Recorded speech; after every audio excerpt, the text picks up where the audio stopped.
In the quiet corners of Singapore, a group of unsung heroes care for the final resting places of the departed.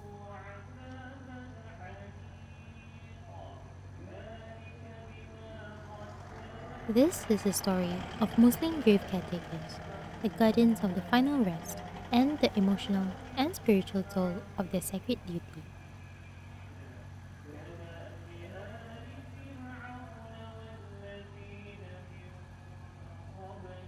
Assalamualaikum. My name is Yanto.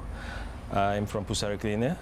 We upkeep the tidiness and the cleanliness of the grave perimeters, trimming the wild weeds. As you know, grave cleaning is all about cutting grass and clear all the debris on the walkway.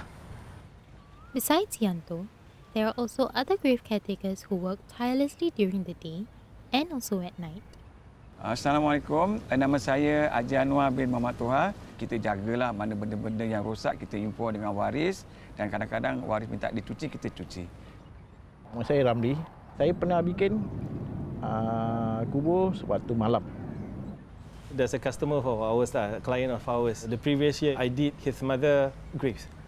But to my shocking, after the next following years, I received a phone call from his wife stating that the client has passed away.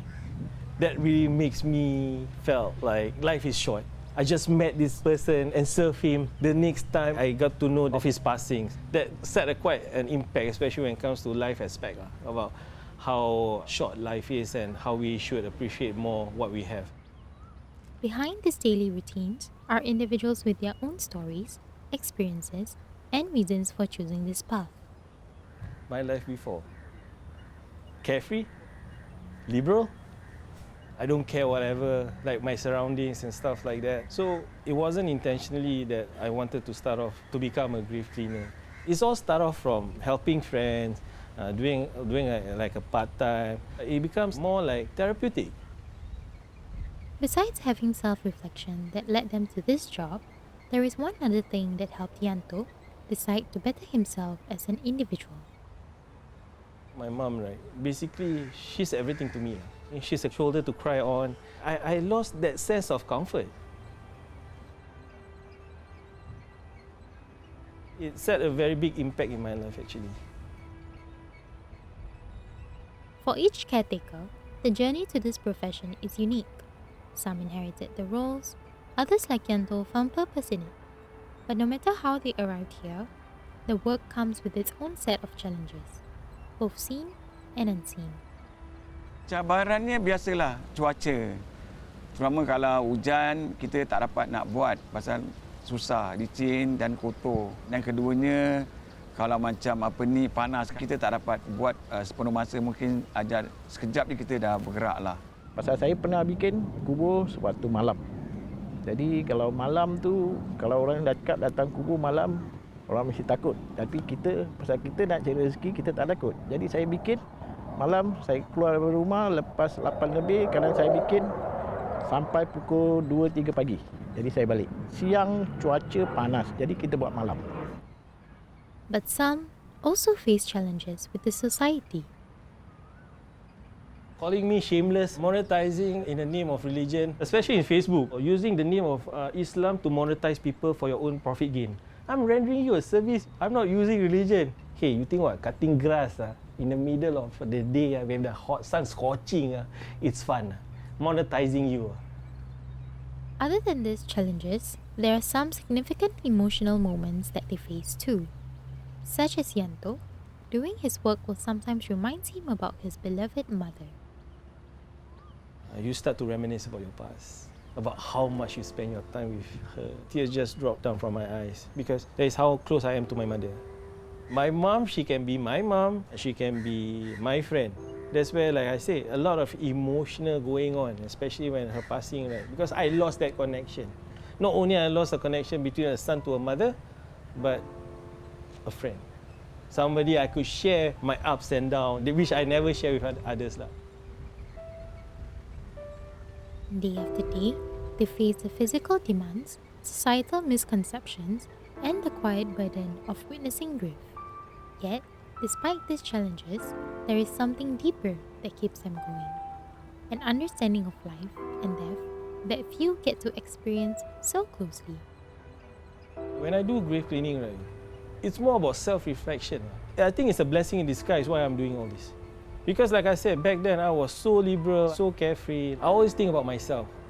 Pasal the reality tu dah dekat dengan you tau. Jadi bila awak buat, awak tengok lebih lagi bila pusara tu tak ada orang datang. How sad.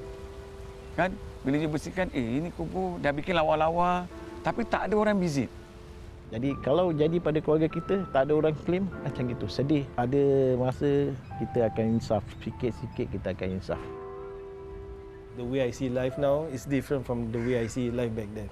Look, I don't think about Judgment Day, I am thinking right now, am I prepared for my first night? Your first night, 6 feet under? Have you ever given a thought? Where you are so busy in all this worldly thing? It's kind of like a wake-up call. In an era where traditions evolve and career aspirations shift, how will the younger generation be willing to carry on this quiet yet vital responsibility?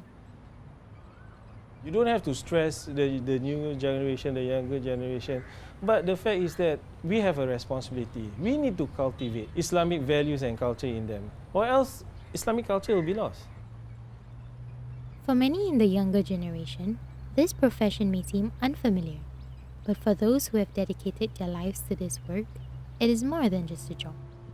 Throughout my whole journey of doing grave cleaning, right, what I understand and I learn is that it's not just about grave cleaning, it's about touching people's heart. Especially when people start to bless your work, send du'as or prayers. As far as I'm still in this world, I will contribute to my community and do the best as I can for the hereafter. Diorang tak bayar saya pun, kadang-kadang 4-5 bulan pun saya akan buat juga. Walaupun dia lupa. Saya punya orang, saya kira macam ikhlas lah. Dia nak bayar, bayar. Saya tak kisah pasal dia dah kasih saya amanah, jagakan kubur, bersihkan. Jadi saya buat bersihkan. For them, this work is more than just a responsibility. It carries meaning, purpose, and a deep connection to the lives they touch. But with all the challenges, emotions, and sacrifices that come with it, one question remains. At the end of the day, are they truly happy with what they do? Yes. Ya, Alhamdulillah. So far, saya happy. Apa yang kita bikin, itu untuk arwah, hati kita senang. Walaupun buat kubur, walaupun datang siang ke malam, hati senang. Saya boleh melawat mak saya, kawan saya. Macam saya kerja kat luar, dia punya pressure tu ada. Jadi kita punya hati tu tak sama macam kita kerja kat luar. Walaupun saya kerja begini, tapi saya cukup happy. Beri keinsafan pada saya, beri saya rezeki dan beri saya dapat bantu orang dan buat amal jariah dan membuat semua orang happy. Because, like I say, do things sincerely. Of course, I'm happy. Are you happy? These caretakers stand as silent guardians, not just of the departed, but of tradition, dignity, and remembrance. Their work is more than just maintaining graves. It is an act of service, of devotion, of unseen kindness. Through their stories, we are reminded that fulfillment is not always found in recognition or wealth, but in purpose. That in facing mortality every day, they have uncovered the true essence of life. And perhaps, in honoring them, we learn to appreciate not just the people who care for the dead, but the time we have, the connections we hold, and the legacies we leave behind. This is their story, their purpose, and their quiet devotion. These are the unsung guardians of the departed.